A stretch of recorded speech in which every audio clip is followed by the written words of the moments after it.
Alors peut-être le message est assez simple, c'est qu'aujourd'hui il faut s'intéresser à cette matière, essayer de déterminer si oui ou non vous êtes soumis à cette nouvelle régulation européenne qui pourra avoir des conséquences tant sur la marge de l'entreprise que sur la prise de risque que vous avez en relation avec vos données, vos clients, votre réputation.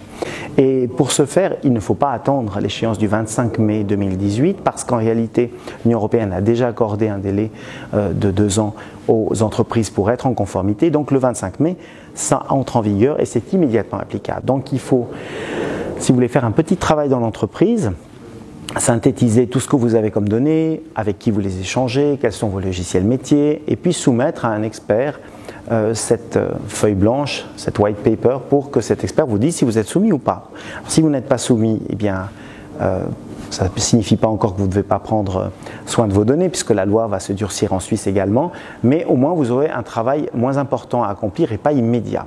Si par contre vous êtes soumis au règlement européen, ça signifie qu'il faut immédiatement prendre les mesures qui s'imposent, faire une analyse d'indices, regarder quel est, si vous voulez, le fossé qui vous sépare de ce que le régulateur attend, et une fois que vous avez fait ce travail-là, vous mettre en conformité.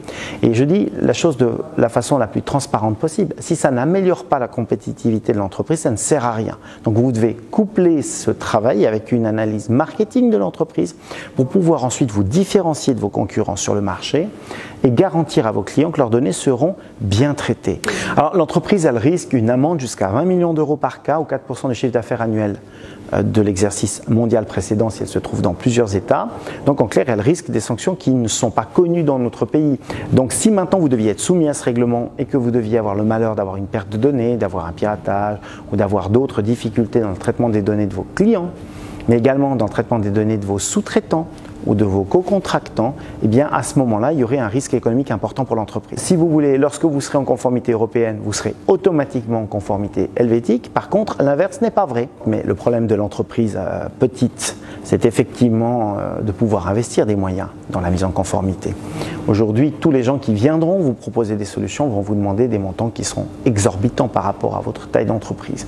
Donc il y a une industrialisation du conseil qui est en cours et donc il faut choisir des gens qui vont vous faire une offre forfaitaire.